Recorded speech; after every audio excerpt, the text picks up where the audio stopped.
Good morning, ladies and gentlemen. Thank you very much, Iskandar, for the introduction and Trisha for the outline of our session today. And welcome everyone to the Ideas Malaysia Outlook Conference 2021, the first of its kind. Unfortunately, we cannot meet in person, but hopefully next year we will be able to. My name is Aira Azhari. I'm the manager of the Democracy and Governance Unit here at Ideas, and I will be moderating today's Political Outlook session. So Malaysian politics, where do we even start? It feels like we are still figuring out the implications of 9th May 2018 when February 2020 happened, plunging the country into uncertainty that is yet to be resolved. The fact that Perikatan Nasional came into power amidst a global pandemic, one that is not showing signs of abating anytime soon, forces us as Malaysians to think very deeply about the fundamentals of our democratic institutions and political system. Today's discussion hopes to shed some light on these fundamental questions facing Malaysia's political system and how our democracy will be shaped by these challenges that we face today. Joining us are two prominent political scientists who have written and spoken on Malaysian politics for a long time. We are very lucky to have Professor Meredith Weiss and Professor Wong Huat with us today. Professor Meredith Weiss will go first, and I will give a short introduction to her. She is a professor and chair of political science in the Rockefeller College of Public Affairs and Policy at the University at Albany State University of New York. Her research focuses on social mobilization and civil society, collective identity, elections, and subnational governance in Southeast Asia, particularly in Malaysia and Singapore. Her recently published book is The Roots of Resilience, Party Machines and Grassroots Politics in Southeast Asia.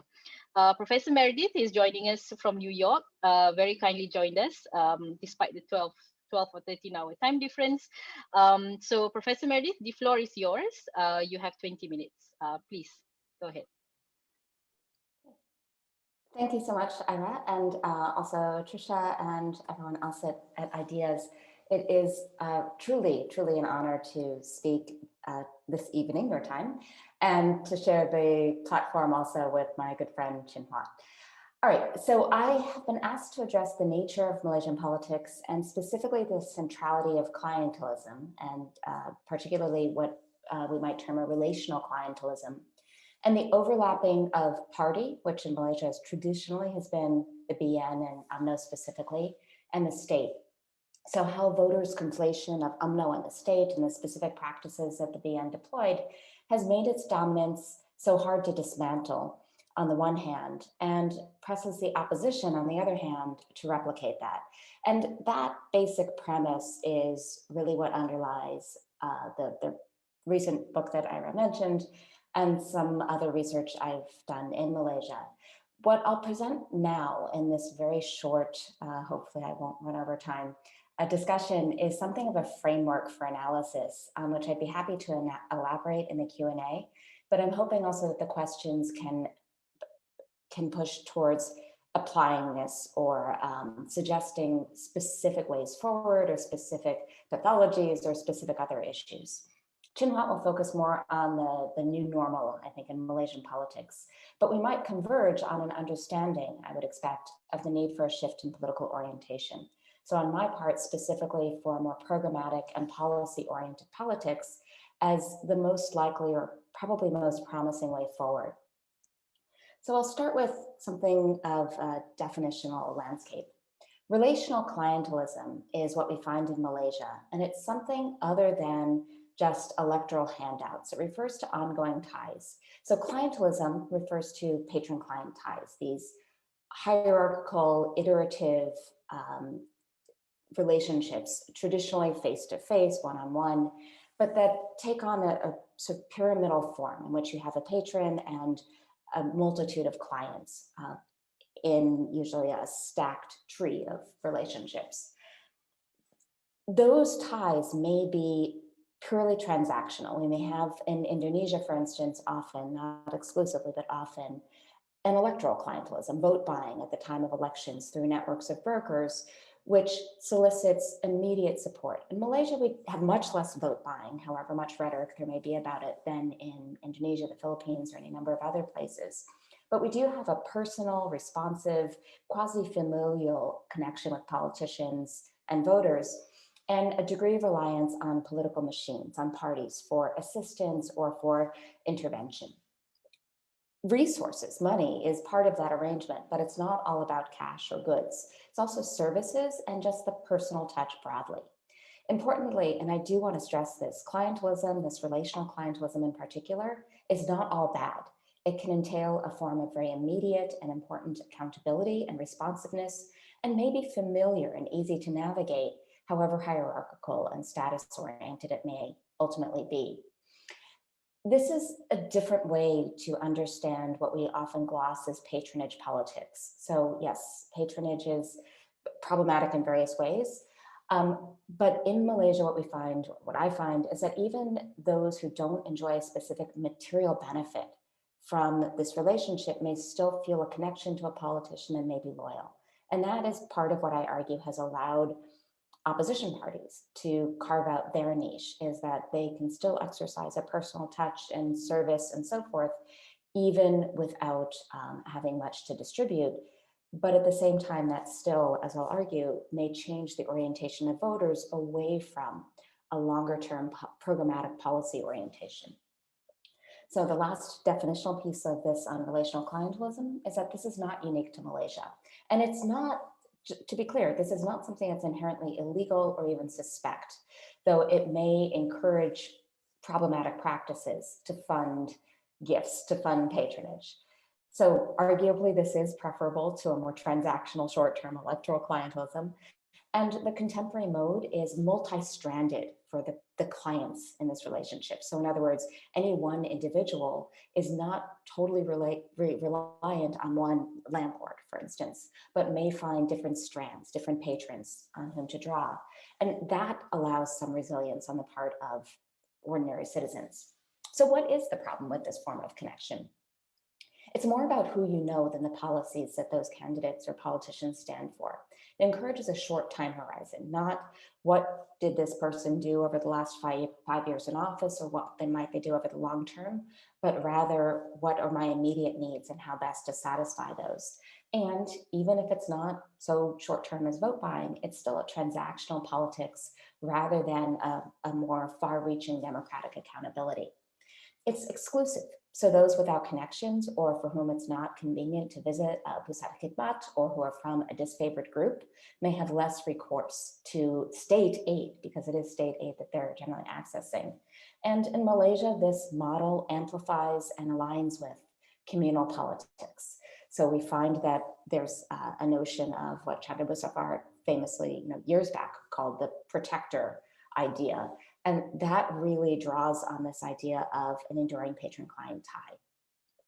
This model is parochial at best. It encourages focusing on one's narrow community. At its worst, and often most common, it's individualized. So it's looking at not the common good, if only because there's no obvious way here to pursue what's best for all. There's not a focus on policy making in this model, but one can readily see the path to pursue what's best for oneself. So you vote for someone who promises not to lower school fees for all or to invest in roads and bridges and pothole repair for all areas, but the person who used their discretionary allocation, state money, to help you with your child's school fees or to fix the road outside your house or to fix your local pothole. And you know that if that problem arises again, you can probably call on that person to do it.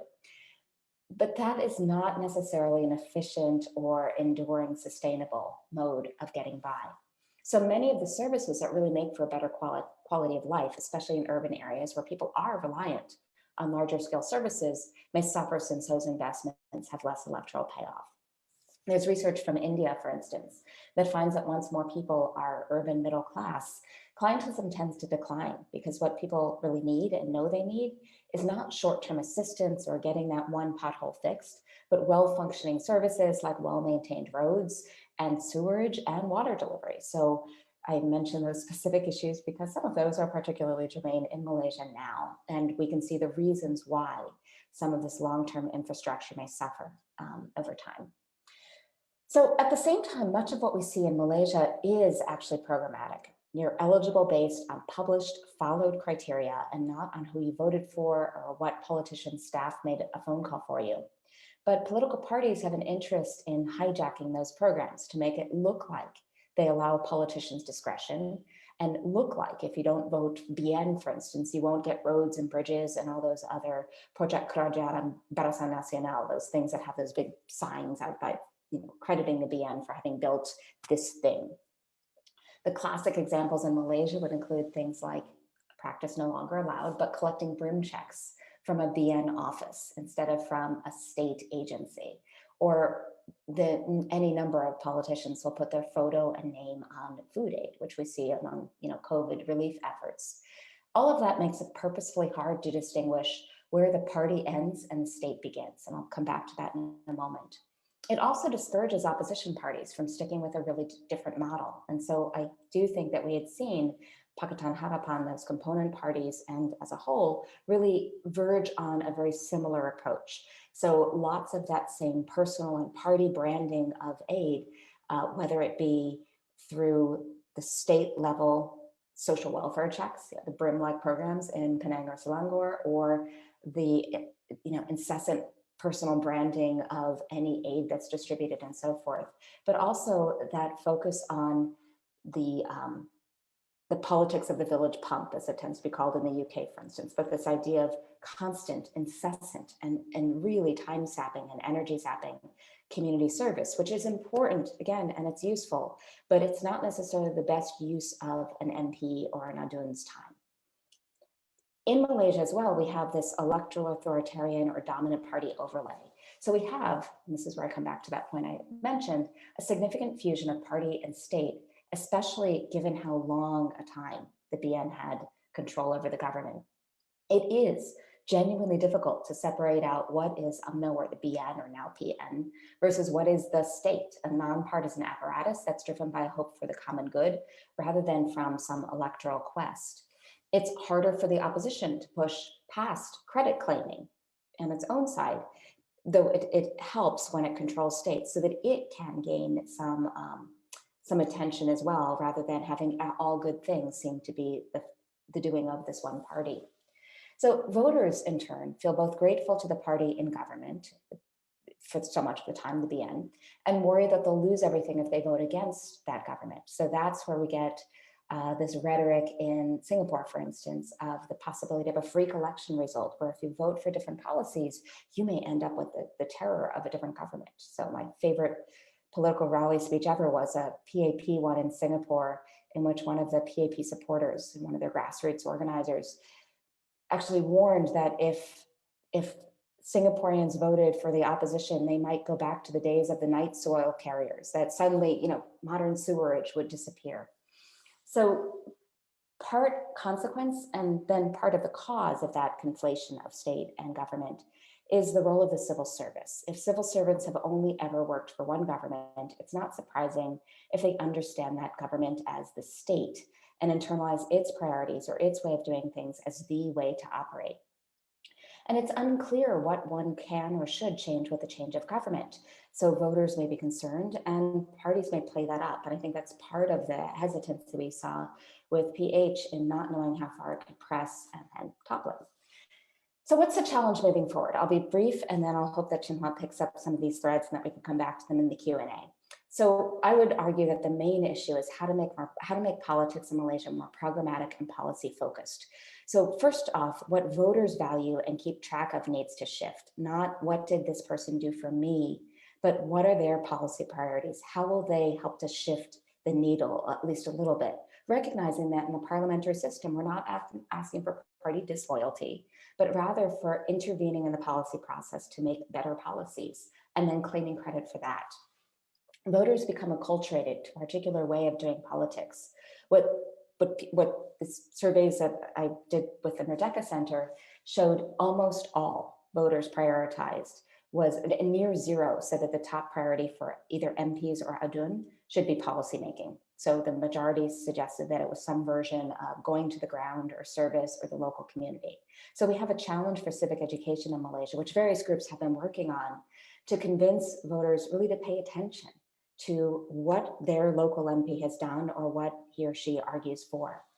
So in the meantime, the policy process is not very conducive. There's limited research and drafting support for MPs, even beyond the expectation of spending days every week going to weddings and funerals and fielding small requests for assistance. So there's a separate parallel challenge of how to make it possible for MPs to focus on policy, even if they could convince their voters to want them to do so. One example, I think, is with Singapore's Workers' Party now, which has been not just making important, I think, interventions in Parliament, but then putting them out, the media feed on Facebook and elsewhere. So they're making clear that what's at issue is not just technocratic right versus wrong ways of solving X problem, but value judgments, politics that go into these half steps, right or left, for any policy that comes to be. Ideally, also, we'd see concrete institutional reforms in Malaysia. For instance, continuing some of the steps underway since 2018 that have not been fully abandoned since then, I think, which is good, in order to develop things like meaningful bipartisan parliamentary committees for better debate, and to establish mechanisms not just for consulting a few favored civil society representatives on this or that policy when the state feels like doing so, but actually collaborating such that expertise really helps to shape policy outputs. We could also hope to see strong civic education, such as some of the recent initiatives over the last, really by now, decade or so, at voter education, some new efforts to try to familiarize children with the Malaysian Constitution and so forth. I would say, and this is somewhat obvious, especially when we look at the parallel with Myanmar, but the fact of an emergency is not really helpful in this regard. If the expectation is that the state can run on autopilot, or at least without a parliament, and at a time when there are a host of desperately important decisions to be made, that really suggests disregard for the policy process and for the notion that voters' choice of leaders matters. So I think the immediate issue is how to convince anyone that there is this thing called a government which governs, as opposed to autopilot. The longer term question is how to maintain what's good in the system that began established. So this premise that politicians should be approachable and caring and should be held accountable with a more sustainable, inclusive, and efficient focus on and preference for programmatic politics and maximizing the common good. The change of government isn't enough. It needs more than that, whether it be PH in Malaysia or voting out Donald Trump in the US. That alone is not enough to change what voters want and how they evaluate politics or how politics happens. But especially now, we might in Malaysia think about incremental goals or specific institutional and policy objectives beyond simply collecting enough seats to govern. So in other words, controlling the state is not the only goal. The goal can also be making specific shifts that make policymaking possible in a better way and that make voters really understand what more they should and can expect from their state. And I will stop there. Thank you. Thank you very much, Professor Meredith. I think that was very comprehensive, and I really want to go and buy your book and to read more about this, about what you just explained to us. And I really like the comment you made that controlling the state is not the only goal, right? Because deep institutional and also systemic changes is really the key to a well-functioning political system and a better political culture, I think, overall in Malaysia. And I think there is no better person to elaborate on these institutional and also systemic changes that we need than our next speaker, Professor Wong Huat, who is probably not a stranger to us all. I think he has been speaking in webinars almost every day, I think. So Professor Wong Huat is a political scientist at the Jeffery Sachs Center on Sustainable Development and also the Jeffrey Chia Institute. He has been a key activist through the Bersih Coalition and also a key member of the Electoral Reforms Committee. Beyond political institutions, Professor Huat also studies identity politics and leads an annual survey on Malay Muslims in Malaysia. His political insights have been featured in, among others, the New York Times, Project Syndicate, and also Al Jazeera. Professor Huat, you have 20 minutes as well, so the floor is yours. Please go ahead. Thank you, Aira. Good morning. Good morning. It's a privilege to be on the Ideas Outlook Conference 2021. I admire ideas work a lot, and also to be on the same panel with my good friend Meredith. And what I want to talk about now is how do we actually not to repeat 2020? How do we make sure that Malaysian politics go beyond 2020, the chaos? Now, why was the chaos? There are many ways to understand it. And this is only one.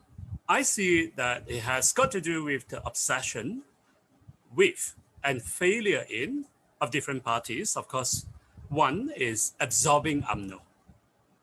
This was by Mahathir and also many people in the PH to restore one coalition dominance in PH and burying ethno-religious politics. This is go beyond PH, but many of his supporters. In creating two-party system, there was an old dream since 1990. And to do all this from the PH side and retaining the incumbents' advantages. It's all this reason that why we end up in that chaos. Now, but we are actually going to face with the reality. The new normals that we are going to look at probably would last at least up to the next election. We're going to see a hung parliament and hung legislatures in many seats. For a very simple reason, there would be likely 4 blocks in the next elections, at least. Other than PH, you're going to have PN and BN separately, which BN is basically UMNO, and you would have the East Malaysian Party, whether it's GPS or Warisan, they're likely to play on their own game. So it's quite unlikely for anyone to win a landslide. I cannot be convinced. I've not seen any sign of a landslide victory for any bloc in the next elections. So you're going to see hung parliament. If you have hung parliament, then next thing is that, of course, you're going to have post-election coalitions. And in Malaysian case, that means not just realignment of pre-election coalitions, modification to that, but also party hopping. And as what we have started to see in Perak, you are likely to have different combinations of parties at the federal and the state levels. So it's not going to be one size fits all throughout. And I don't need any elaborations. You would see kings as kingsmakers. Now, what will not happen, but this is pursued by many people, hoped for by many people. They want to see less politics, more unity, more principled politicians. I'm sorry, all of this would not happen. This is the threats.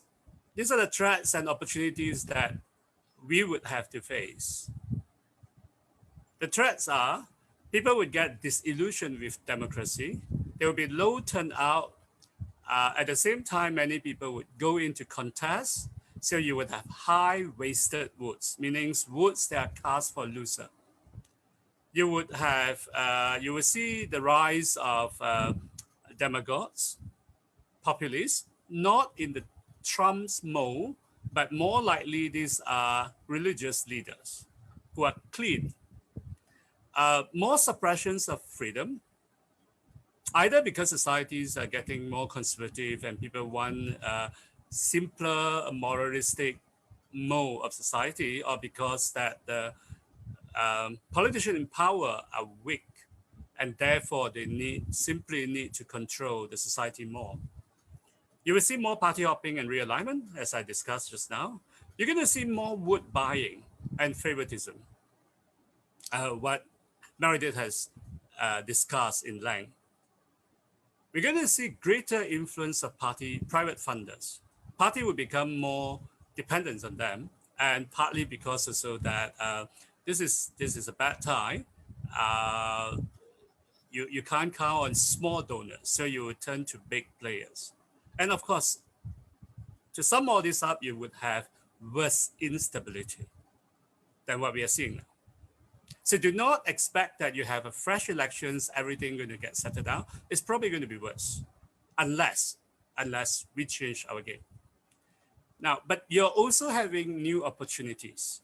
The first being, we will have 8 million new voters. Half of them are below 21. We have seen a growing frustrations on inequality and privileges in Malaysia. What is called the dua darjat in Malay. And of course, we have seen the end of the Malay unity myth. Bersatu, UMNO, and PAS are like three brothers going after the same love interest for all the unity they talk about. They're calculating how to undermine at least one guy. Next, the interesting thing is, of course, that UMNO is now talking about reform and moderation, very different from the 22 months when it was in the opposition. And overall, the parties now have a stronger need for product differentiation. This goes back to what Meredith talked about in the past, that you don't need product differentiation. You need clientelism. You need moralist high grandstanding. You basically tell your voters, your supporters, the world is black and white. I'm the good guy, they're the bad guy. Now, but with all this realignment and party hopping, you can't play that game. It's no longer working. You would now have to find a way to tell that your voters that I'm different, I'm better than them. But at the end of the day, when the time comes to form government after elections, I might need to team up with some of them. And so you can't really put down your rivals to the maximum as in the past. Anyone who wants to do that would be committing suicide because they would just look completely unprincipled, opportunist, and stupid. And so what next is that how do you create product differentiation? You need to start talking about manifesto, not the one drafted by 4 or 5 men and look very politically correct, but at the end, no one really believe in it. After elections, you lament that say, well, we drafted it so well because we didn't expect to win. You got to be realistic. What it means is that assuming that you would have a right-wing party and a left-wing party that would have to compete in next elections, but preparing that they would have to form a government after elections. So they would start, for example, talking about a certain tax. The right-wing party would say 5%, and the left-wing party would say 10%. After elections, if they decide to form government, they can then say, well, what about 7.5%? So both of us can go back to our constituents and tell them that, well, we prevent the situation from being the worst, letting the other side to have the whole game. Instead of talking about grandstanding, I'm all for market freedoms and that side is evil, or I am for social justice, that side is evil. So we're going to see new politics. And the reason why we are seeing this, I want to bring you to the new normal. I want to bring you to a picture. This is what a functioning parliamentary democracy looks like. You have the people voting in the parliament. We do not have a separate elections for the executive because of fusion of power. So this is your executive. And you would have the government block. You have the front bench and the back bench, the government block, same with the front bench and back bench in the official opposition and also minor oppositions and so on. They would compete. So there are two competitions. One is about electoral competition, how to get the votes. The other one is policy competition. And the two are well tied together. How do I win my votes? I have better policies and not just about my networking, the personal favor that I have cultivated. This is the reality, what we are seeing now in Malaysia. We are not seeing parties that are more or less equal competing, but rather the parliament is structured in such a way that the executive is way on the top, followed by government backbenchers, then followed by the oppositions. And so what happened, you are seeing that you see electoral competitions, but you do not see policy competition. What you are seeing with the coup and the counter coups, the numerous attempts of counter coup. This talk about strong, formidable, and convincing majorities. All this is actually a competition over positions. So you are seeing is a competition of how the opposition want to take over, to become on top, and government backbenchers looking at it and say, if I join the other side, would I get a better offer to become minister? If I'm already a minister, would I become a more senior minister? And why is this so? Because our parliament is not really a legislative house. It is fundamentally an electoral college for the chief executive prime minister. We have much fewer days in sitting as compared to countries like UK or Canada. The parliamentary agenda is set by one side. There's no select committees. There's no avenues for private member bills. Basically, decisions are made only by government frontbenchers with the help of senior civil servants. Everyone's here, you can talk whatever thing you like in that 2 months for the federal parliament, in that 2 weeks, 1 to 2 weeks in the state assembly, nothing really matter because decision is made up here. So if you are here, you are loser compared to the government frontbenchers. If you are here as opposition, you're a bigger loser. So everyone wants to do is to improve their position, and that reduce the party to only electoral machine, to mobilization machine, but not policy machine. That's the problem we have. So how can our future be different? We need to embrace politics. I know many people hate this, but you have to embrace it. Politics is necessary because we have to articulate our difference. We need to be divided, and then we need to make compromises. So more politics, but beyond positions and personalities. It has to be policy-based. It has to be professionalized. Just now, as Meredith said, we are converging on all these points.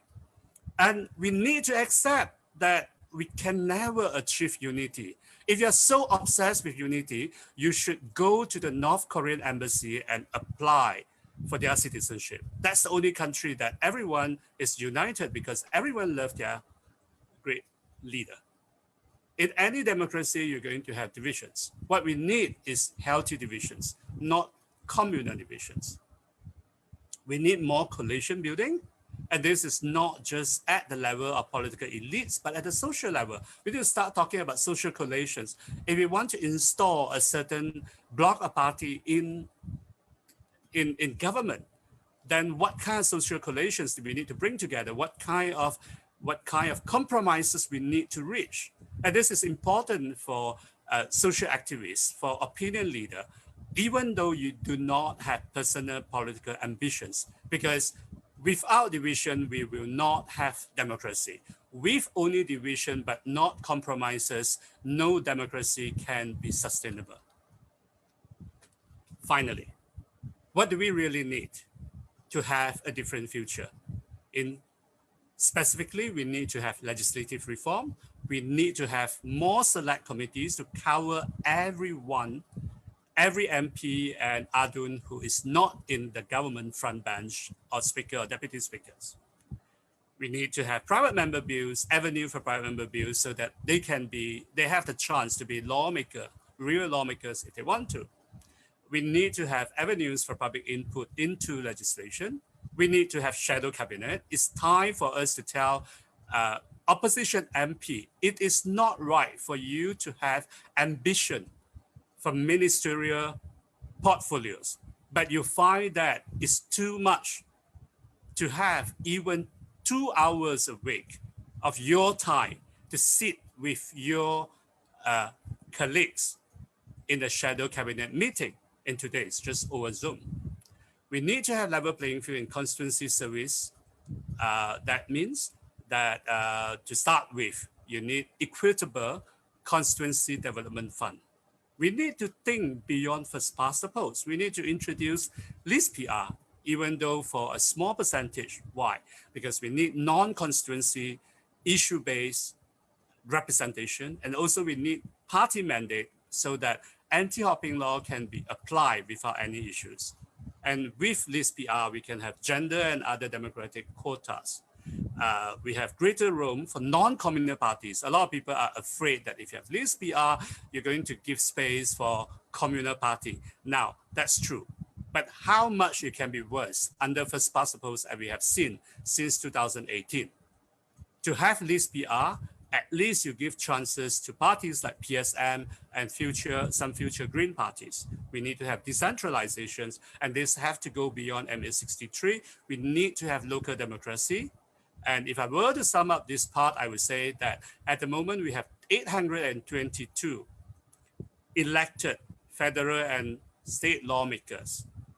71% of them are either government backbenchers and oppositions who have no real policy-making roles throughout the years, except for the short period of time that they get to debate some things in the House.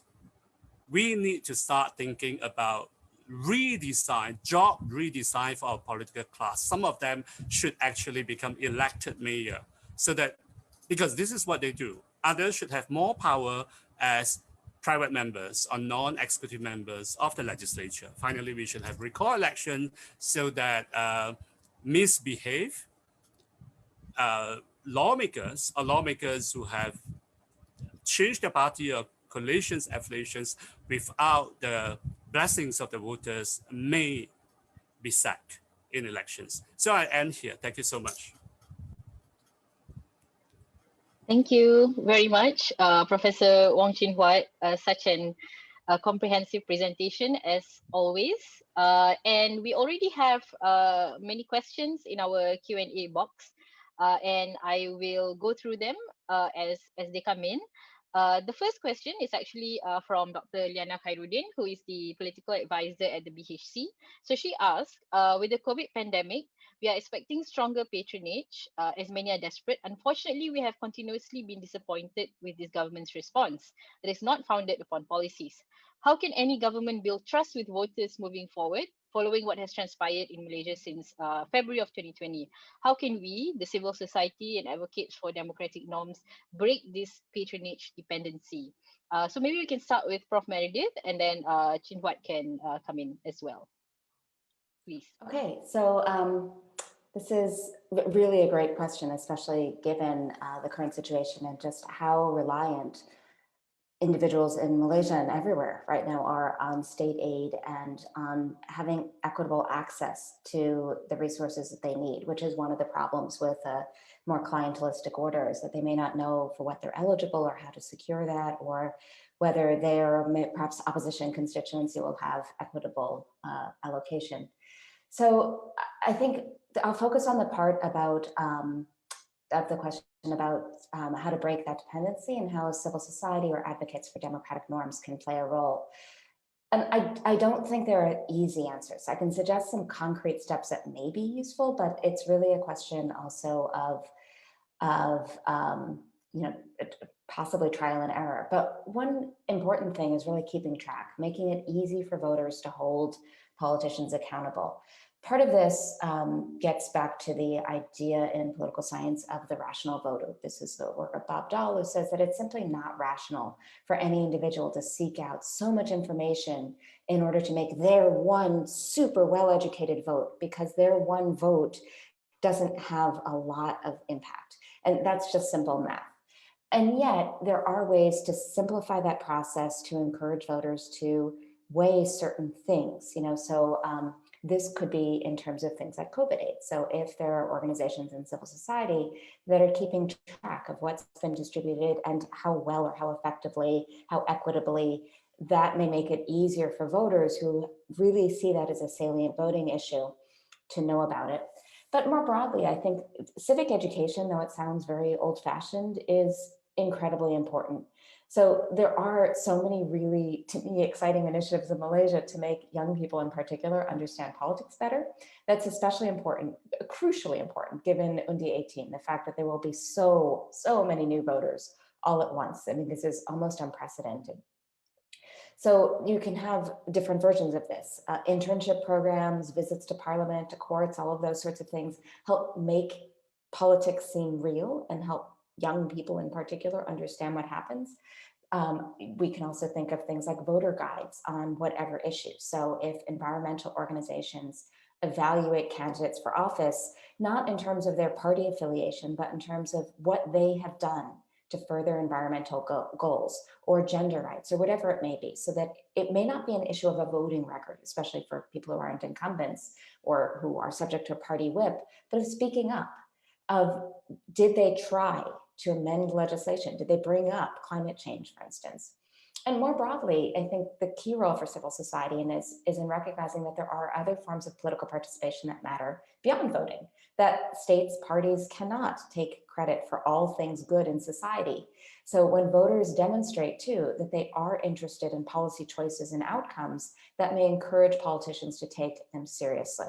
So that especially matters when we consider the fact that so few of the most pressing issues that Malaysia or anywhere else faces right now can be solved through a politics of patronage. Things like climate change or COVID or anything else, that's nonsense. It has to be done through a more systematic, well-informed approach. And so there are clear spaces for expertise from civil society and pressure to matter in changing what politicians do and how they present themselves, and then what voters in turn can vote on. Prof. Huat, do you want to add any more comments? I agree with everything that Meredith say, but I think the most important thing that we need to have in voter education, so citizen education, is accepting that politicians are actually less capable than you would like them to be. A lot of people have this idea that politicians have a great deal of agency. They can do a lot of things. They're just merely selfish, nasty, not to do things. Let me put it this way very bluntly to you. Politicians' power may be asymmetric in the sense if they want to do bad things, it's easy. But when they do good things, they're often constrained.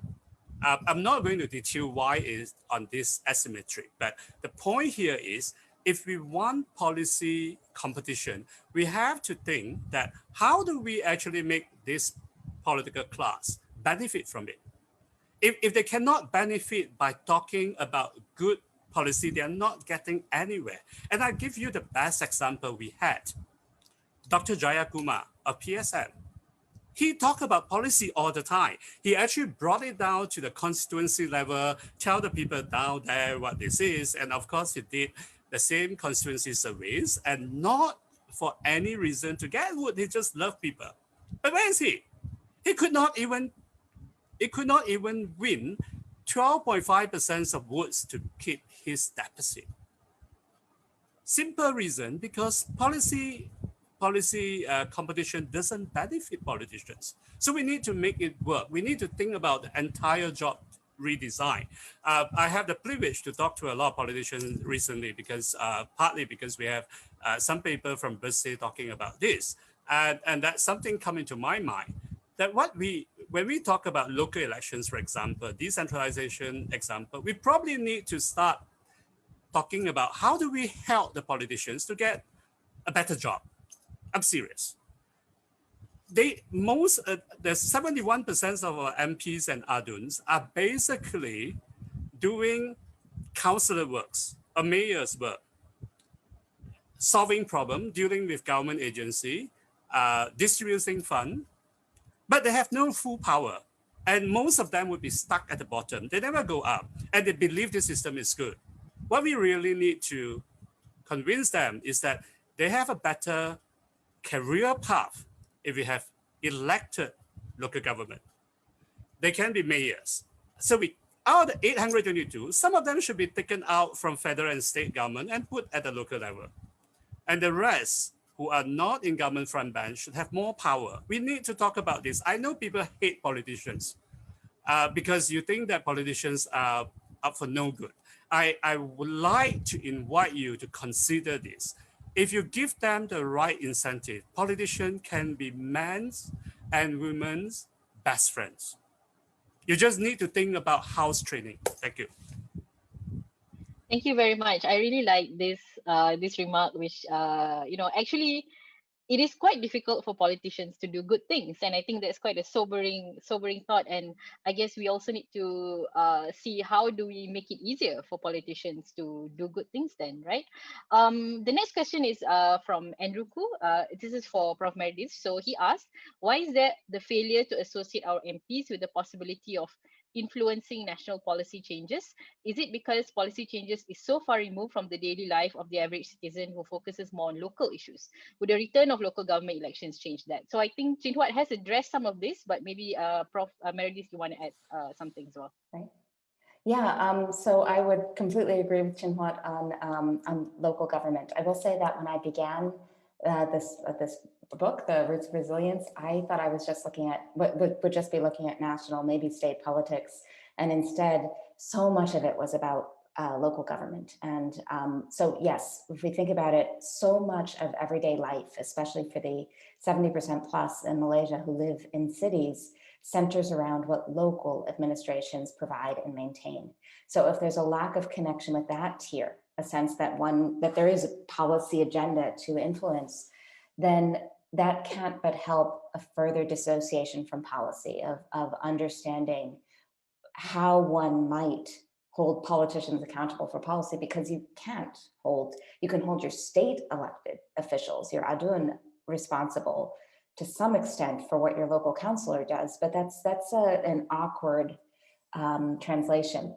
And it also at the same time removes a stepping stone to political engagement in office. So Chin Huat mentions the fact that there are so many in government at higher levels in Malaysia who really would probably be better fit and happier in the role of a mayor or local councillor.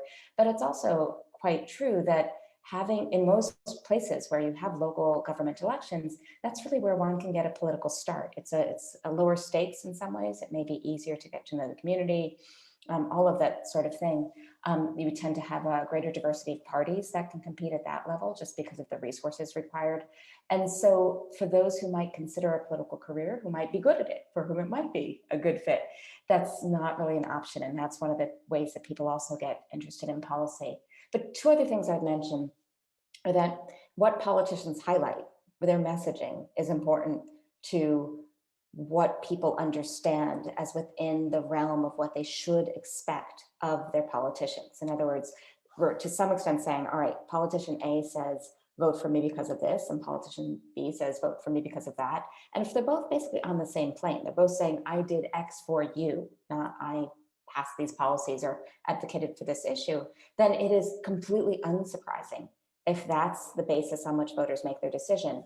And the last thing I'll mention would be the role of media, which not just social media and the siloization there and all of that, but really the fact of such a highly state-controlled or party-controlled media for such a long stretch, again, changes what people think of to expect of politicians, or what they think of to expect them to do, or how to evaluate them, but also what they know. So I think a lot probably don't really have a good sense of what the specific policy differences have been, if that isn't something that media have propagated, or if there hasn't been an effort really to report seriously and well on debates in Parliament, if there haven't been a lot of debates in Parliament, for instance, and you don't really get a sense of those nuances and what it is possible to change.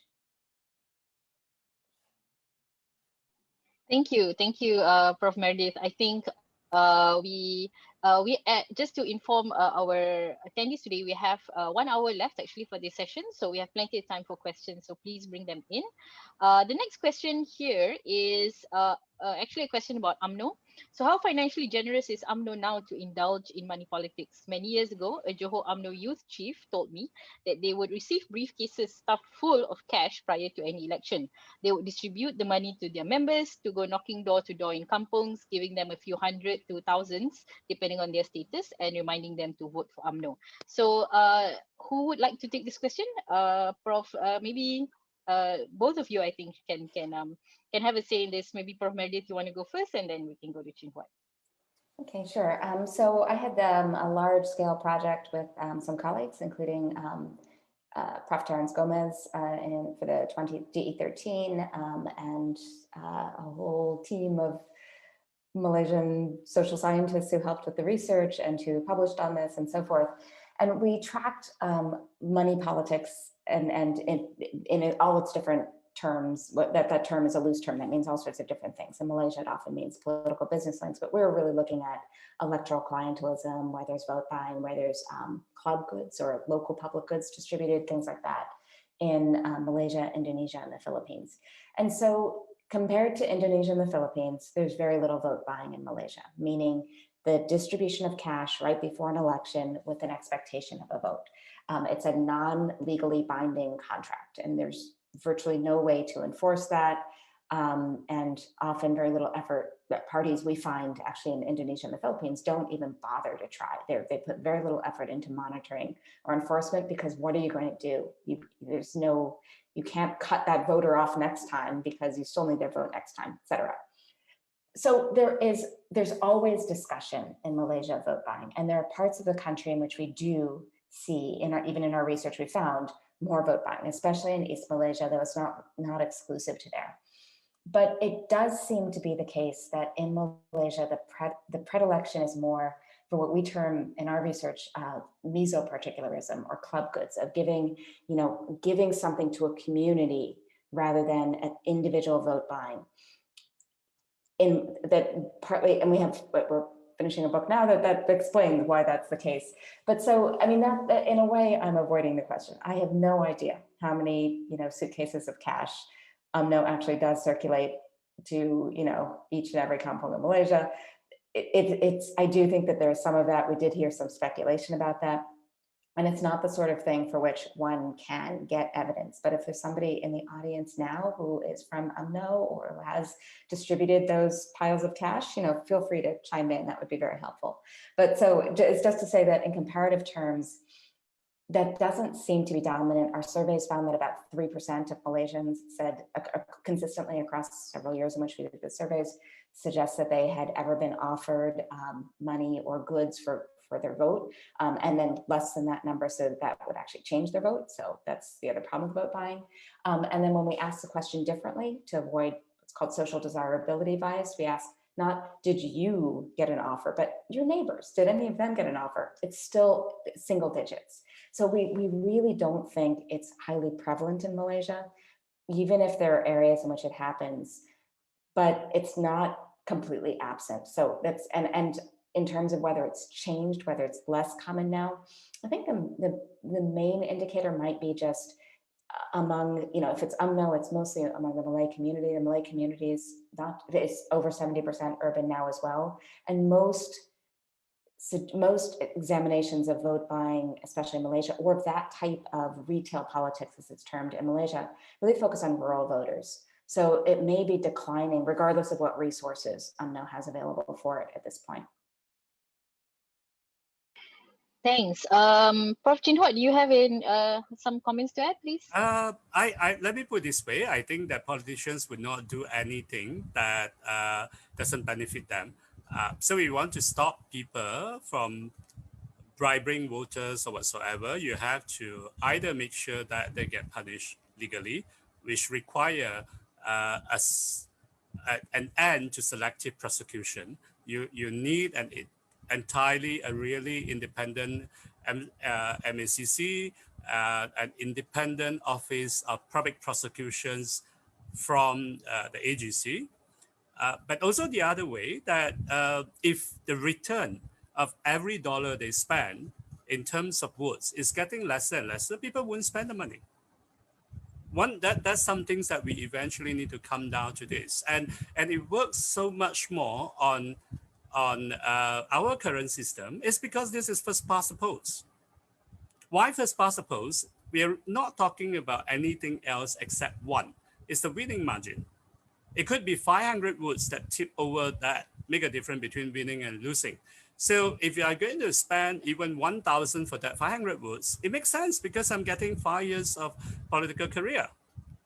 But if I'm going to compete in a multiple member constituency, of course you can still buy votes, but you have to calculate and maybe buy many more votes before you can actually get one extra seats. That's closed list. If it's open list in Indonesia, then of course they go in because you buy seats for yourself. You buy votes for yourself. So a lot of this is actually about the system. And also because you buy votes, it works better in rural constituency because people cannot see what are you talking about by policy competition? What difference can a better policy make to my life? I can't see it, right? I do not know why my Adun or my MP would actually go to federal or state capital and have this meeting. They should actually be here with us. But in urban area, you find it difficult because a more educated area, you find it difficult because people can see sometimes a policy make a difference. Or there's one more way that it worked to stop this vote buying, but that's not probably what you want.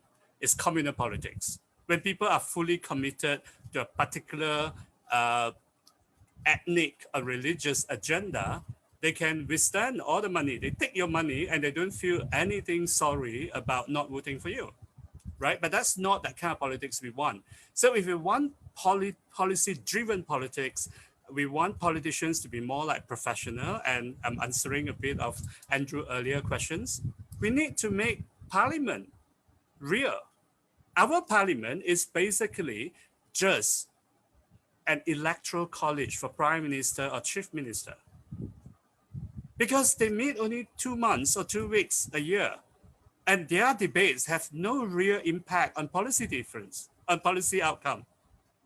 They just get reported. And that's why you have so many crowds, because that's where they get their news. There's no incentive in there for people to be serious. We have some MPs are very serious. Where are they going?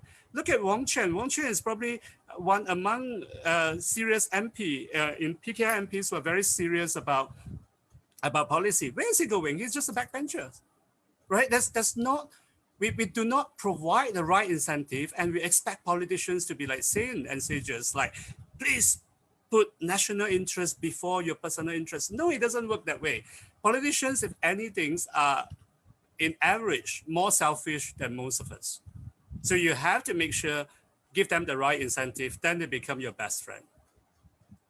Thanks. Thank you. Thanks, Chin Huat. I feel like the tagline "Making Parliament Real" is a nice one for a civil society campaign or something.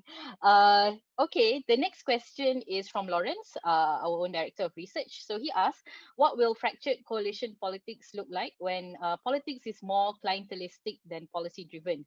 Will different factions really negotiate over policy issues, i.e. where to set tax levels, or how opportunities for patronage are allocated, i.e. GLC appointments and CDFs? Yeah, Chin Huat, please. Yeah, I think currently it is not worse than before, but it just become more apparent. Policy has never been important. In the past, you can't see it. Now you can see it clearer, because government backbenchers in the past do not make news at all. Today, even if they don't make news, they make more money getting GLC appointment. And why? Because you have the prime minister and supposedly the shadow prime minister or prime minister in forever waiting, competing for the job. So both sides would end up have to buy them. And that's where we are losing out. But if you are merely complaining about wasting money on them, you miss the bigger picture. The bigger picture is that it's about 70%, at the federal level we are talking about two-thirds of our MPs are wasted. 1/3 of them have no national responsibility, whether it's in the executive, in the house, or in committee. They have nothing to do. That's really the problem. So if you want policy-driven politics, we need to reform the parliament. We have to, and to start with something, we need to remember this is not America. We are not looking at a presidential system where individual politicians can make a difference. I'm so sorry to disappoint some of you. You're not going to change the politics by getting some good independents in. Sorry. If you're going to change, it would be very directly, we need to fragmentize the political system to have more party, to make them more policy driven. And I believe the future is bright. Why? Because now that no one can speak morally as if like I'm the angel, the other sides are the devil because I hug them and kiss them after cursing them. When you're deprived of that moral grandstanding, you have to start looking for something to explain that why you should vote for me and not my opponents, right? And you cannot run to the maximum in putting them down because you're going to hug them again after elections. So all these things derive a real need for party to start talking about manifesto. And civil society and media has an important and effective role to play here. Do not judge manifesto by your absolute subjective preference. Nothing wrong having that, that's for yourself. But by holding something and say, this is what we want, this is the pathway to heaven, to paradise, it's not going to work because the politician would, if they ever give that to you, deep down, they don't believe in anything at all. They're just merely pleasing you. What we need is that for them to start looking at it, do very realistic calculations. Policy A is going to get me 30% of votes from this community X, but probably lose 10% of votes from community Y. And is that a good deal? They need to do that kind of calculations, and then their party machinery has to carry it down. This is the social coalition we are looking at. Now, this is a good thing about if you want to take a leaf from American politics. The entire change in American politics is very much about social coalition. Which group do you tie with which group? Why is it that gun lovers and anti-abortionists and free marketeers cling together? Does not necessarily have to be that way, but the political system has created such trinity, if you like, right? We need to start talking about this. If we start talking about this, then party will start having different policy, and you would see policy-driven competition. I would just end very briefly with an example of a least PR country, parliamentary, Germany. A lot of Malaysians hate or fear hung parliament. They fear political instability. Germany, in that sense, would be your nightmare. They had elections in September. 2 elections before, the question asked was, would we get a new government before Christmas? Which comes first? Christmas comes first or a new government comes first? It was new government. Last elections, the new government came after Christmas, just good enough for Easter. And why did they spend so much time? The negotiation was not on how many seats, what we get, how many GLC. No, it's about policy. The reason why German party are so obsessed with policy is exactly they need to balance between 2 needs, product differentiation and reconciliation. Without product differentiation, I cannot win elections. Without reconciliations, I cannot form government. And we need to bring this kind of realist politics into Malaysia. Thank you. Prof. Meredith, please, your comments. I'll be briefer, I think. So I'll pick up on one part of what Huat said, which was the part about a issue-based coalition. So why you can have the gun rights with anti-abortion, with all of these other specific, really different issues that ostensibly have no point in common, that form a policy-based coalition. So that doesn't have to be on any one specific set of policies. The idea is that what matters where we have a focus on policy, and part of this is because of a presidential system, the government doesn't collapse if people don't vote their party, all of that. But taking what we can from that into a parliamentary system, it means that the focus is on building a coalition for a policy agenda. So where we find in some, parliamentary European states, for instance, whether it be the old iron and steel coalitions, or whether it be green coalitions that form around parties or factions within parties who prioritize issues of climate change and sustainability, it allows a different basis for coalition building than the party's identity, core, or whatever else. But what I like about this question is the focus on, okay, so actually when we have a clientelist-based or patronage-based coalition, we have, with apologies to those who may find this impolitic, but we have contemporary Malaysia. We have a system in which all that matters is getting enough votes to form the government so that you control the GLCs and other possibilities for patronage, whether it be appointments or resources. So there's nothing programmatic in there. I mean, this is one of the problems with YPN from the Perikatan Nasional from its founding has been fundamentally, obviously unstable, is that there's no coherent sense of what is this about beyond gaining control of the state. Gaining control of the state is to control, presumably, patronage and to control levers, but there's no they never, so far as I know, they never did put out a policy agenda. So so that itself is a problem. I'm reminded of, you know, some research I've done in Indonesia with these same colleagues, in which we find that MPs and incumbents talked about the different, Indonesia has a komisi system, the different commissions in parliament that cover different areas. And so one MP who said he'd been on the foreign policy, I can't remember what it was called, the commission, and that it was very, you know, prestigious, but there's nothing he could bring home to his voters about it. And that's the problem here. It's when what you're looking for is the chance to bring something home to your voters, not to make a difference, not to press an agenda. And so that is really, I think, until Malaysia managed to move past that, that's going to remain a problem. But the example of the US, since Huat raises, shows that just a focus on policy is not a panacea. That doesn't get rid of polarization. It doesn't shut out the possibility of personality cults like Trump's populist politics, but it starts from a different premise. So all of these different tendencies may overlay, but this is not, I'm not trying to suggest that all things would be fixed and this is the one problem. And I'll say that with just reference to my own country, good example of where there can still be problems.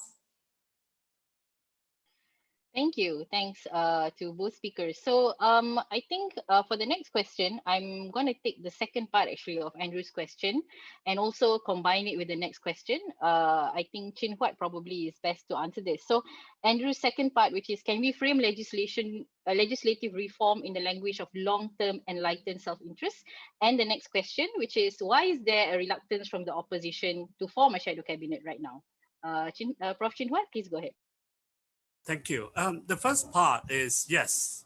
And how to do it is people need to give up all these unrealistic expectations on politics and a simple task. We basically need a simple task, actually, rather than a task.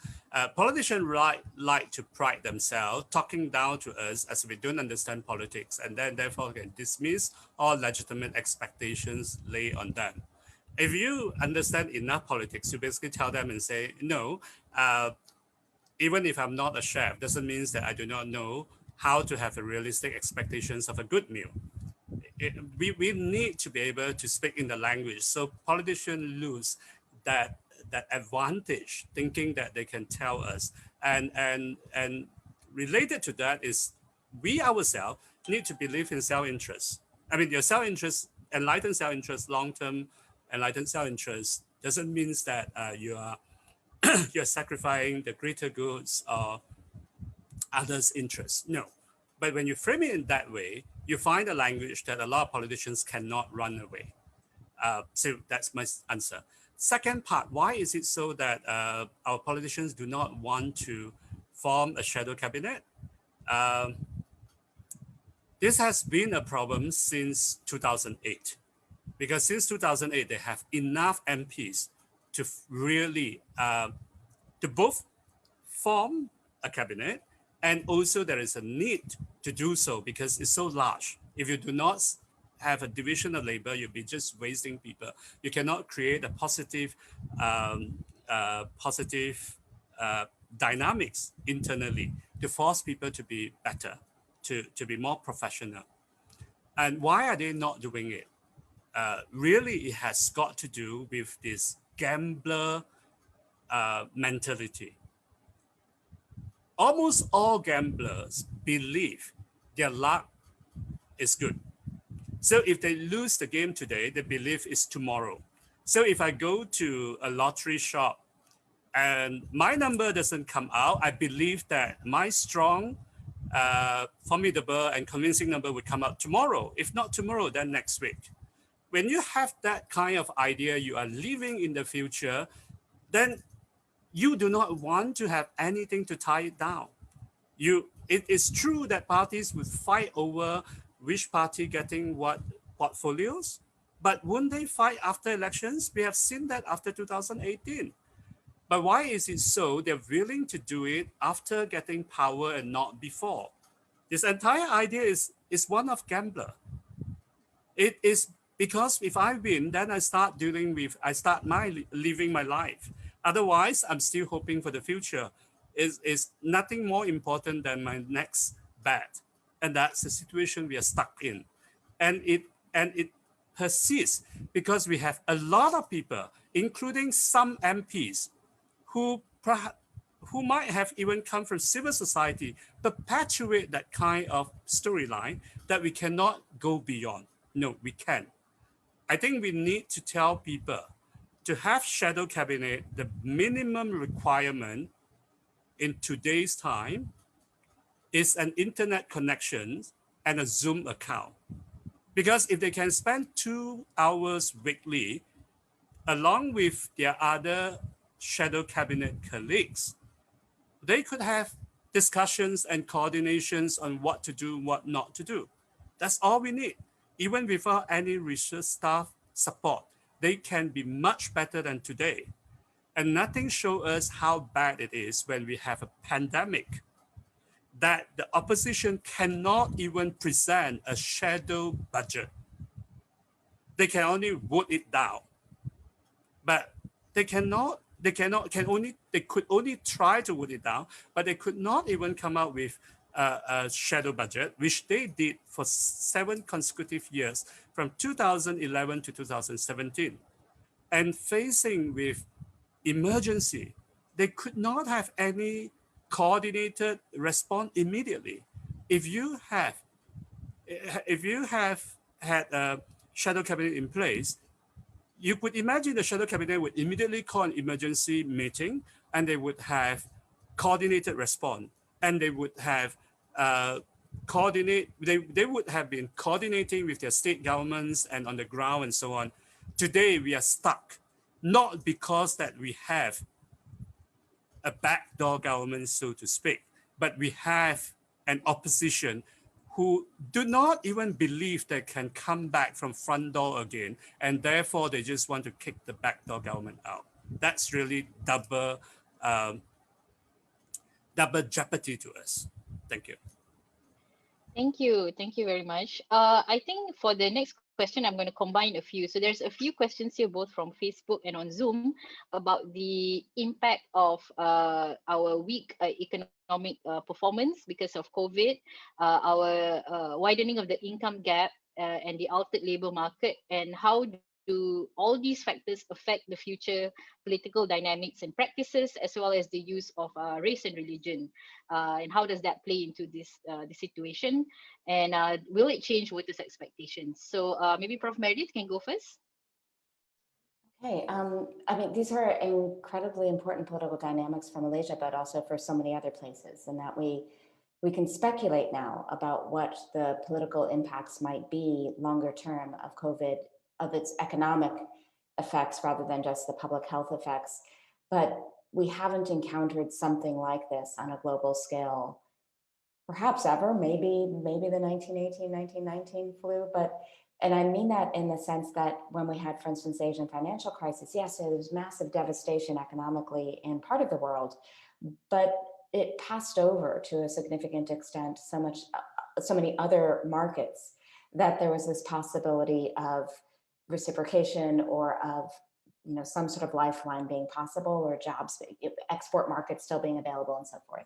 And so I do think that the longer term economic impacts of COVID could fundamentally reshape politics in any number of places, just as the Asian financial crisis reshaped politics in at least several states importantly. But I think part of the issue is really how states approach COVID and this twin economic and public health pandemics. So one of the key differences is really who states target for relief. So do they focus on bailing out companies, on offering, whether it be paycheck protection plans or whether it be SME support or whatever else, or do they focus on individuals, on giving cash grants or other support for specific individuals, hoping that they then spend that money, which itself would then help to support local businesses. Another key either or is whether this is presented as a public health crisis or as an issue of securitization.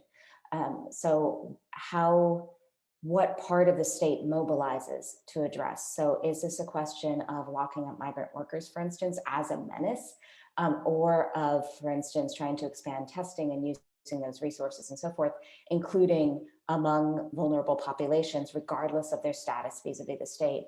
And so it is possible that if, for instance, the state chose an ineffective strategy of targeting rather than simply incorporating migrant workers or refugees or others who are marginalized in society, of saying, all right, you're going into detention centers from which some will, in desperation, of course, seek to escape, or where guards and others will also end up testing positive because in such confined spaces, that's inevitable, versus simply saying, you're in this society, physically present here, be tested, be safe, here's some aid. If society decides that they're not happy with what has proved to be an ineffective state response, then that itself could help to shift attitudes around who matters in society and how that could have implications for communal politics in Malaysia. It's hard to say.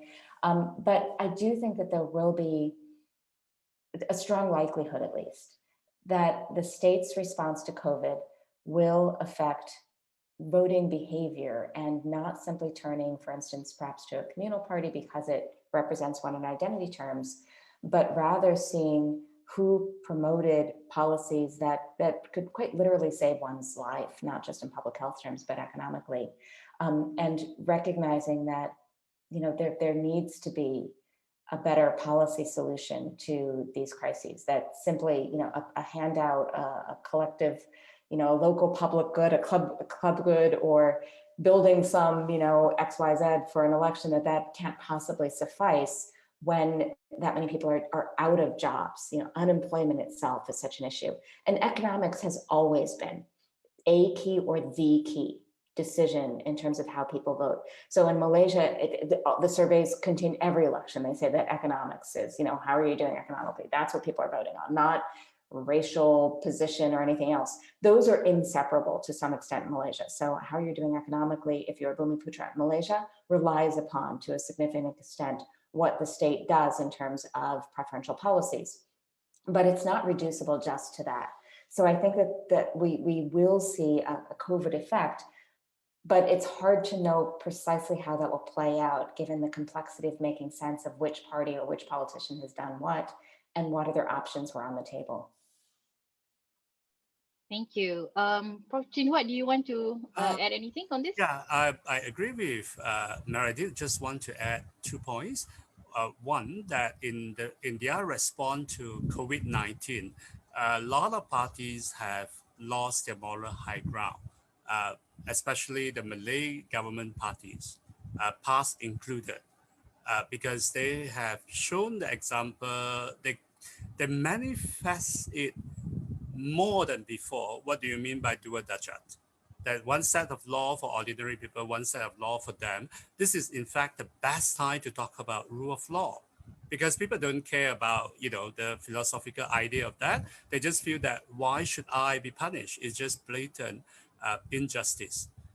The other point that I want to add is that there is a rise of demand for social welfare machine.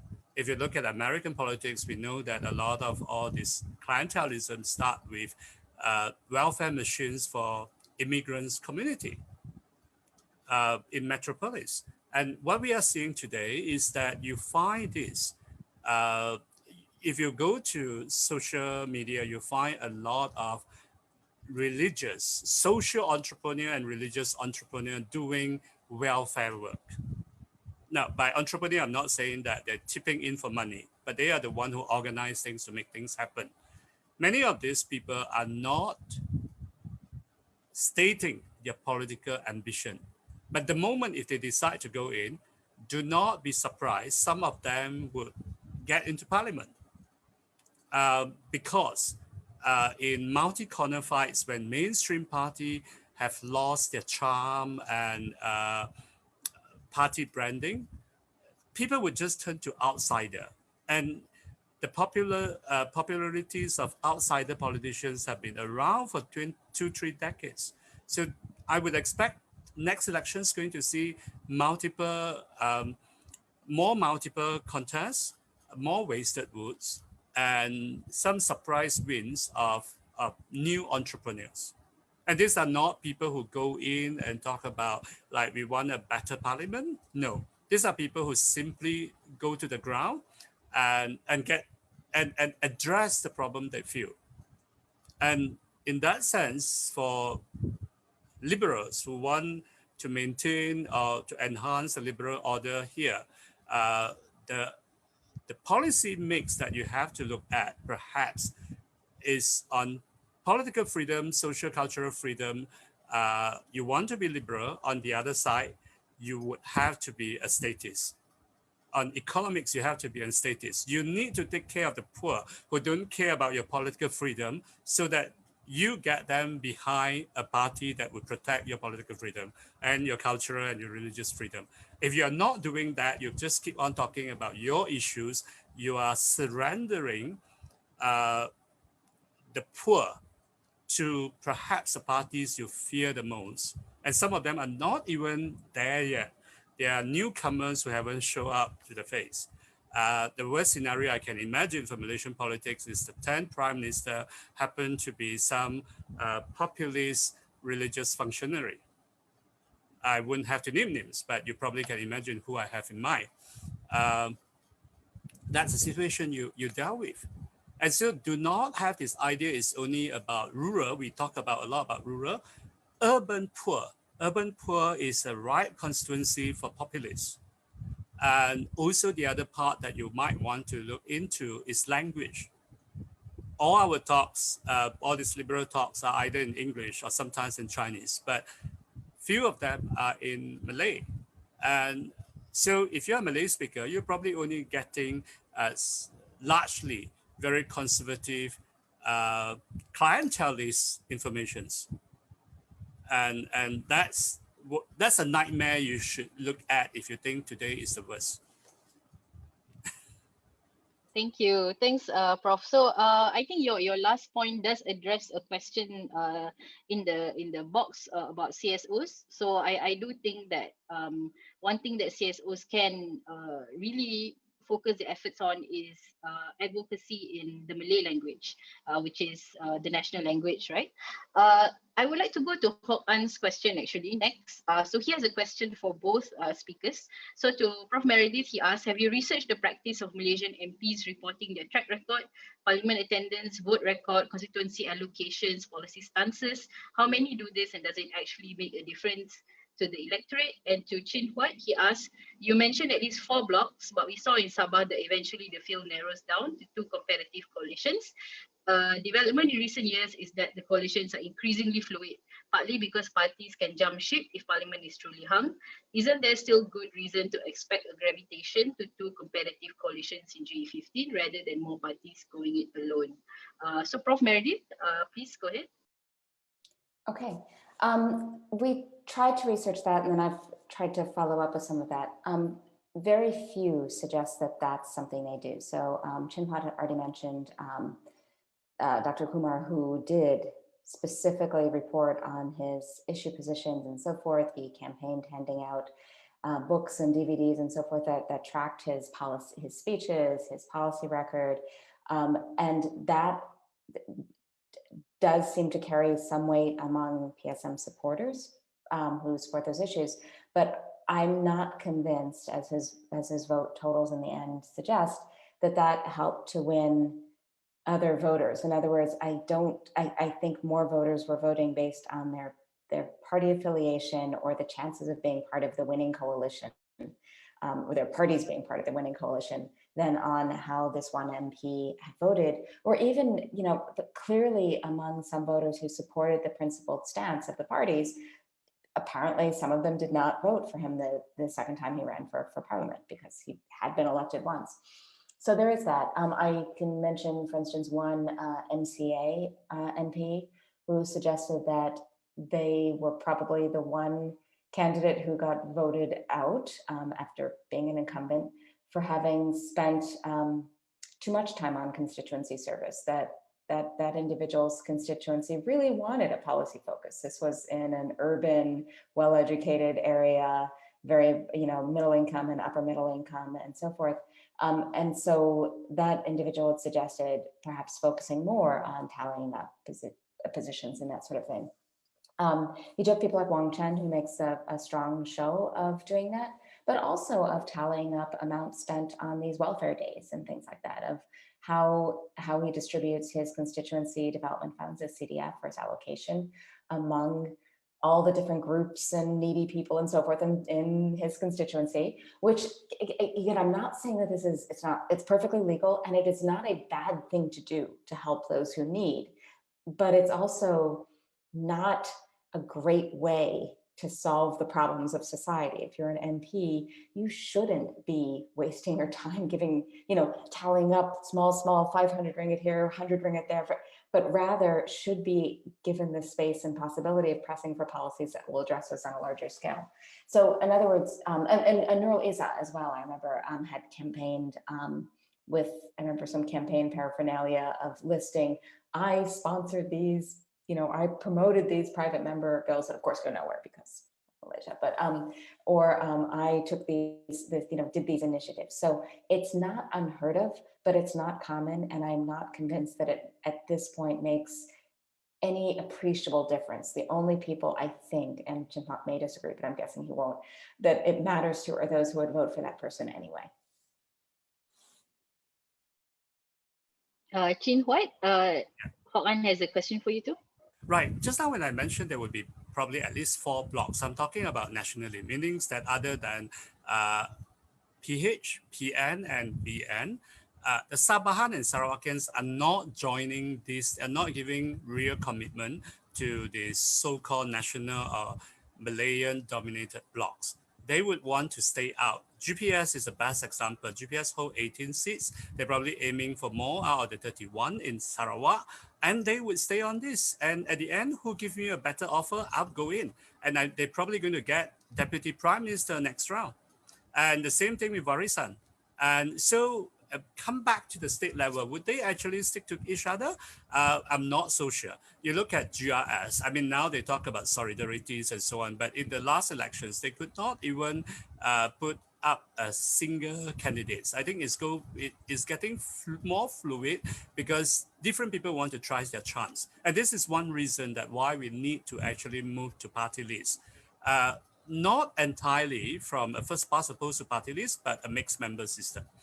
So that you actually allow pre-election collation to loosen up, to institutionalize a bit more about post-elections collations.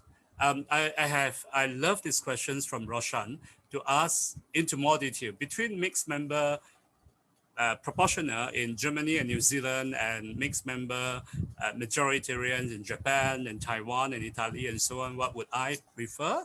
I used to be an advocate for MMP.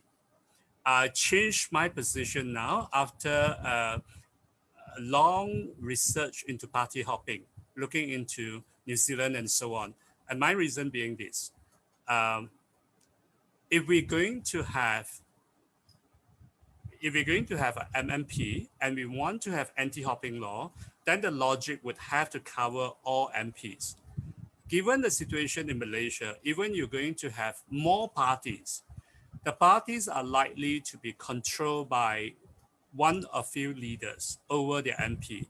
At the end, the entire parliamentary sessions, the institution would not be functional because whatever they debate, at the end of the day, they would just vote according to party line. We would not see backbench revolt, a common feature in the House of Commons in UK here.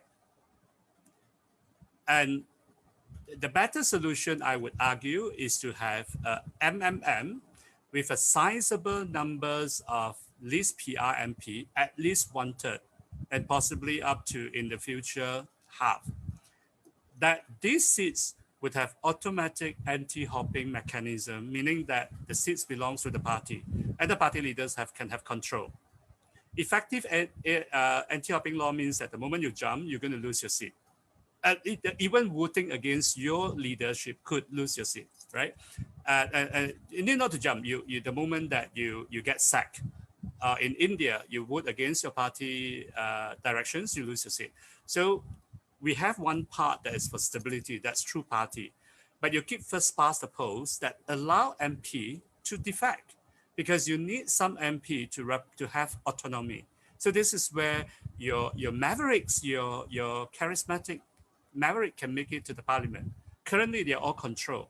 Our first past the post, because of pre-election collations, they become so much control that you do not really have a choice. If you have a list PR, you could actually move away from that. And there, what we need to check on MPs selling their seats is to have recall elections. That doesn't stop it. Recall elections is not a magic bullet. If MP is popular on the ground because of clientelist practice, the voters would be just too happy for him to jump to a better paymaster. You look at Sabah last elections, and half of those who jumped, they actually won their seats. So the people don't reject them. We need to be extremely realist about politics and not thinking that what is good would necessarily happen. Our challenge is to make what is good happening, but not assuming that to be so. Thank you. Thanks. We have about 20 minutes left, so I'm gonna take, I think, 3 more points, right? So the question from Nicholas Chan, and also the question on polling, which I think is an interesting one, and also cap our session off on there are several questions on youth and how the next generation of politicians can come into the picture.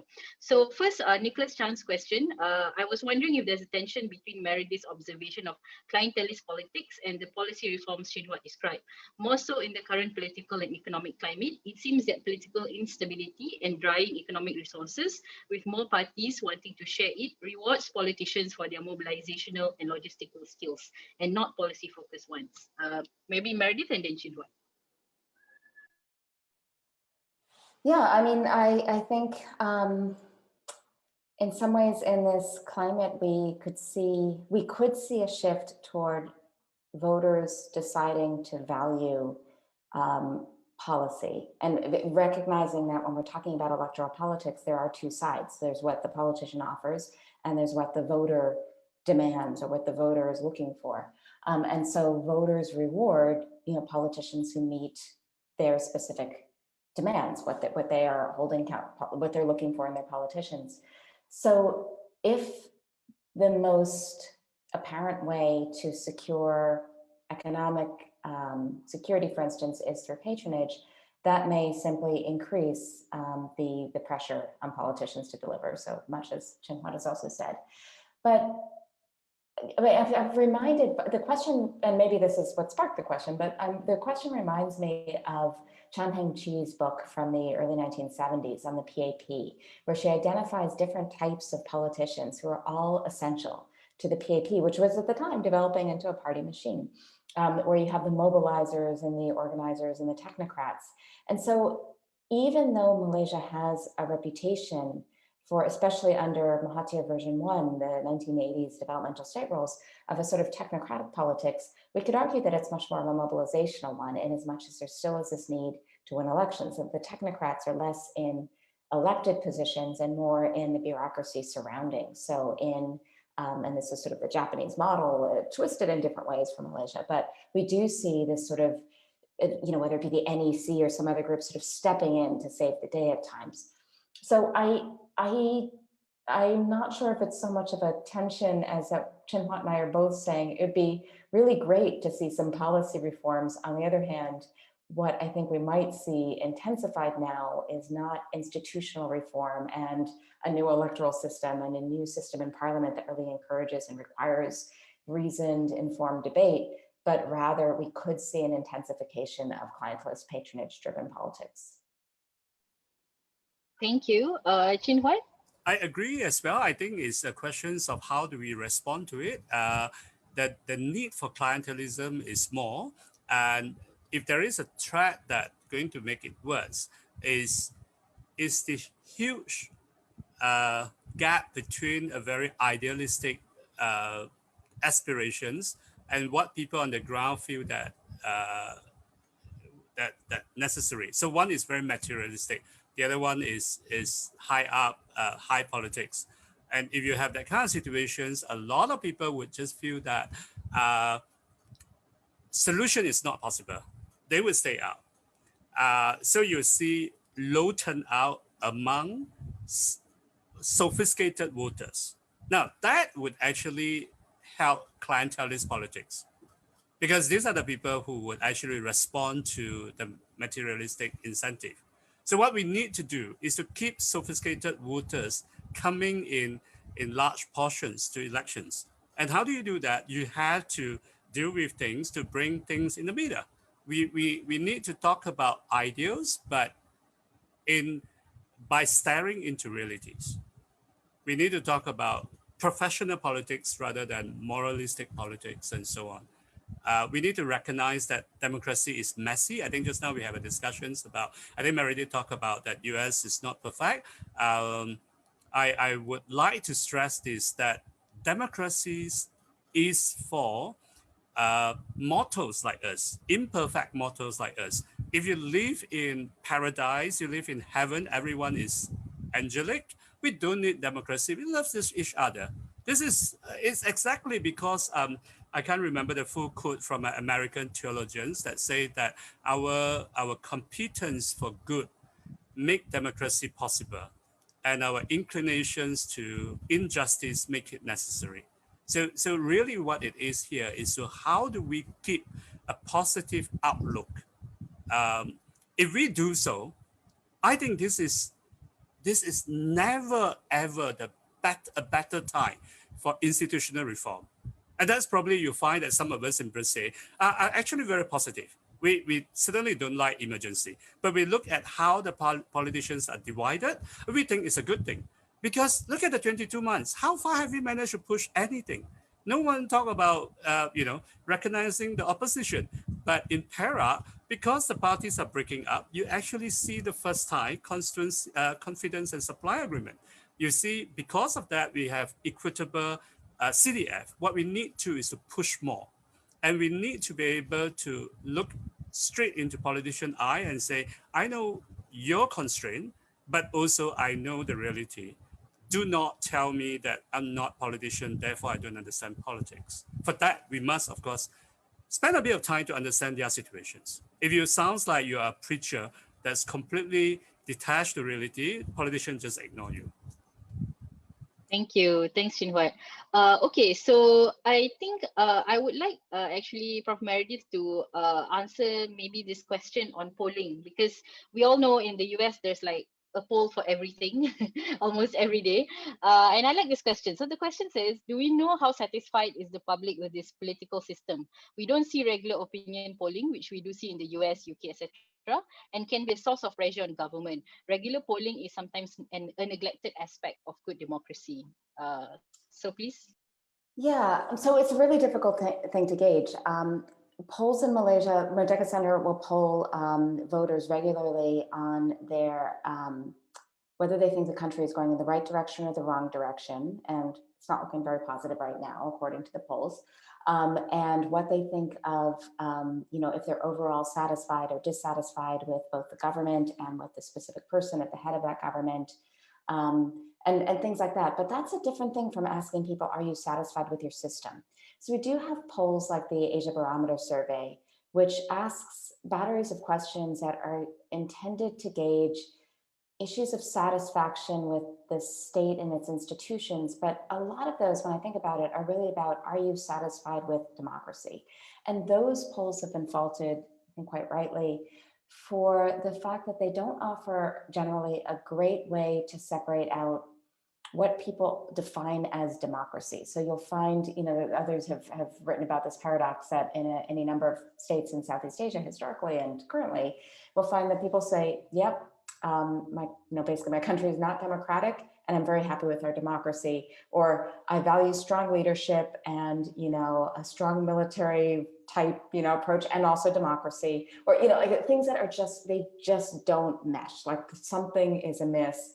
And so there is a problem with some of these polls of what is it that people, how, not just how do people understand the question, but really when you're asking about these normative positions, people know the system they have. And so it may not be such an easy thing to answer. You know, are you satisfied with your electoral system?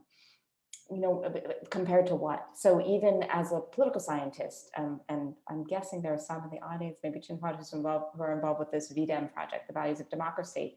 I get asked to evaluate usually some countries in Southeast Asia as an expert on, you know, these dimensions. And I actually can't. I turn them down each time they ask, because they'll ask, you know, how healthy is civil society? I was like, well, which part of it? Yeah, I can't answer that question. And this is why I do qualitative research.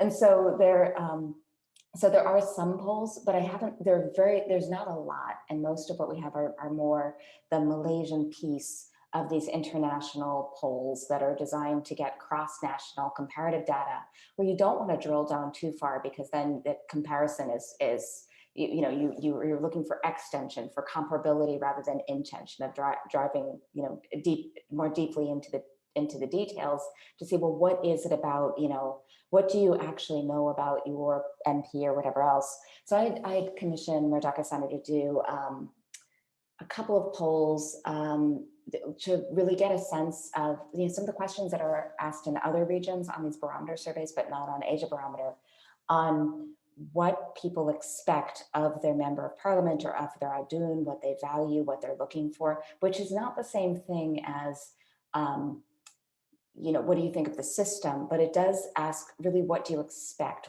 For what do you hold it accountable? And that's where I was able to say, okay, people really are not looking for policymaking. Like it was, I think 0% for the adun that thought that that was the most important thing, and less than 1% for the MP, which is lower than in most places and than one might think. But yeah, other than that, I don't know, Huat may know of other surveys. Thanks. I want to add 2 points. One is that if you look at World Values Survey and so on, that you would have an overwhelming support for democracy. But they also ask further, do you think that democracy until military coming out, Barak, when the situation is wrong, and you have half of the people agree to that.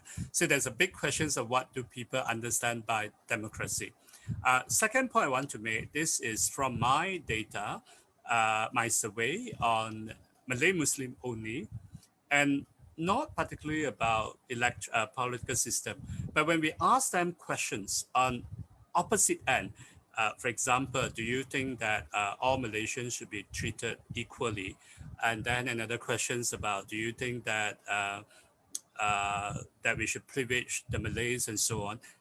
You can have answer that both agree, you could have about 80-90% agree to both questions of opposite side, because all you need is just to frame that question sounding very reasonably, and people would agree.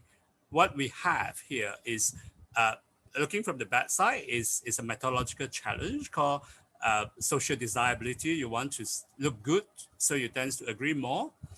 The good thing about that is that the middle ground opinion is out there for you to grab. Depends on how you're going to put your case forward.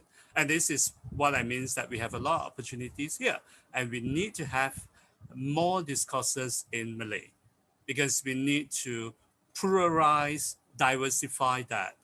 And to put it in a simple way, we need to cause cognitive dissonance for people who believe the world is simply black and white.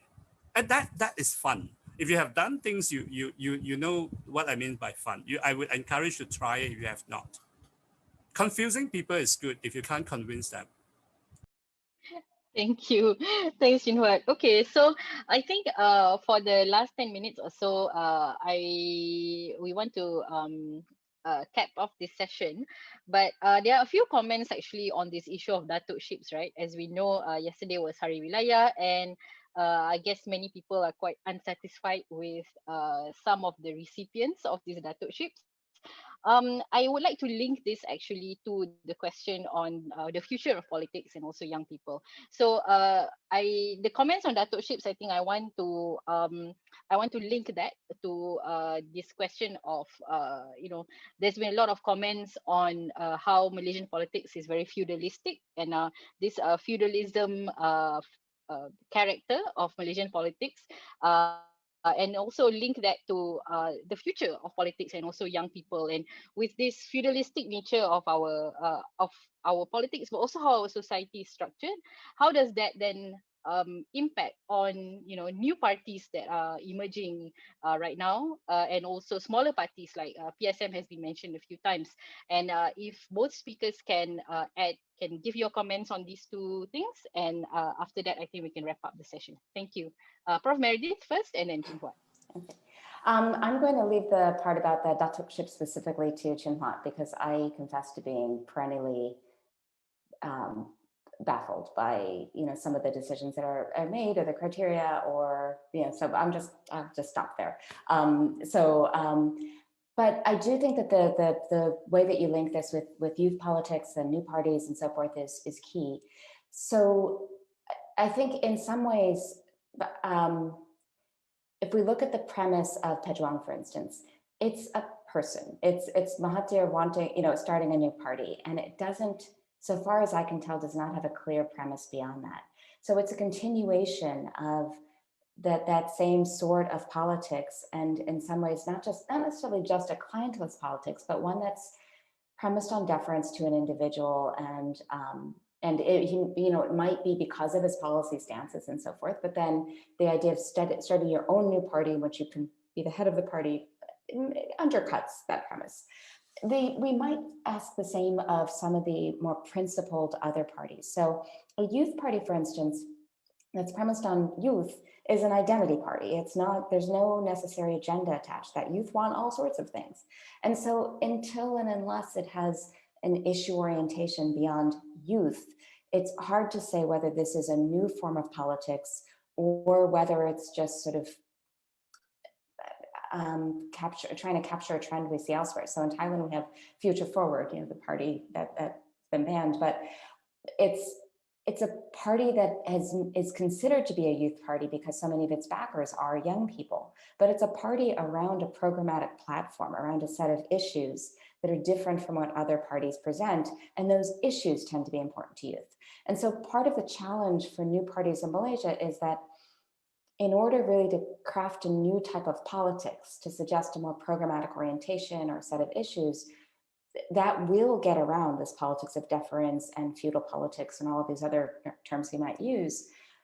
But it's really hard to win just because of all of the issues that Chin Huat has mentioned about single member districts and for majoritarian voting and so forth, and the need to be part of a coalition. And they'll run into the PSM problem, which is very loyal, very strongly committed voters, volunteers, and so forth, but without, for principled reasons, the inability to join fully with the coalition, but then also for, just reasons of single member districts and majoritarian voting, the unlikelihood of winning seats, or of even being able to stand if they're working in alliance to reduce multi-cornered fights. And so this is the challenge for new parties and a new politics. It's in some ways, refreshing to think, oh, just start a new party and do it differently, make it differently. But the problem is getting that party into office so that those individuals are more than just candidates, but are actually politicians and actually can speak out. Now, I'll disagree a little bit with Chin Huat. I think independents or different people from minority parties may not be able to change policies, but they can actually, if there's space in Parliament for debate, if there is room to speak, they at least can, as I said for Singapore, shift the needle a little bit. That is something that one of the WP's star candidates was asked. One of Singapore's debates was, you're just a half step to the left of the PAP. Why is that you're practically touting our policies? And his argument was, he's an economist, that half step matters. It suggests a different set of values, a different set of priorities. And so once you're in office, even if you're the one representative, you might be able to do that at least a little bit. but the system doesn't really encourage that. So that's where we might say, okay, perhaps think about changing the established parties rather than starting new parties, or think about working from civil society to try to change the ground on which those parties compete and what voters are asking for and what sort of voting lists they're tallying and what they're suggesting that voters might easily, without too much investment of time and energy, hold their politicians as candidates accountable. Thank you. Huat? Right. I'll be very brief about Dato. The problem with Dato is that why would people actually spend money buying Datoship making connections to get Datoship? Our other title is that Malaysia is fundamentally a dual darjat society. People believe with the datorship, you actually get door opens, you get police look the other way when you break the rules and so on. And that's what people go for. Until we change that, this is not going to change. Now, come back to how society can change, going back to the PSM questions. I think we need to recognize the fundamental problem is not that all voters are not responsive to better politics, policy-driven politics. The problem is that they cannot move to the same place to support a candidate. That's really the problem. If you can actually move the entire PSM supporters, they would get in more than just Dr. Jayakumar. You get another one or two in. But the problem is that they cannot be moved around. And how do you deal with it? You need to change the electoral system. You need to create larger statewide, if not, I wouldn't go for nationwide, statewide constituency, so that you can pull the votes together and get in some people. Now, if you have that, that is easier for you base party to get that. And I have not heard a strong advocate from that. Now, what is making worse for the young voters is that they get trapped in oversized constituency. The largest constituency, Bangi, had in the last elections, nearly 200,000. It is expected to go maybe 400,000 in 6 months' time when new voters come in. Why? This is an area with a lot of university and the graduates would work around that area, and you have huge constituency. And most of the youth are Malay, right? It's not a racial question here. And their votes would probably be just about 1 out of 8 from some constituency, their parents stay in. And we are not talking about Sabah and Sarawak. We are talking about in Peninsula, right? In that kind of situations, what's the point of giving young people the votes if you're not championing either directly clean up this male apportionments issue under first past the post, or you create a way out as party list on top of this, and it's not entirely impossible. I want to say that Penang is actually pushing for a top-up women-only additional seats. What it means is that if they, after normal nominations, the party that contests in Penang would get to nominate a list of up to 18 women candidates. And if the numbers of women are done in the state for less than 12 or 30%, then they would pick from this additional list. And the allocation of list would be across the party based on vote share. It's basically a single ballot MMM system. Now it's possible, but we need to start talking about this because you have people who stuck in the past who believe that we have to live with first past the post until the kingdom comes. Now that's not going to change anything.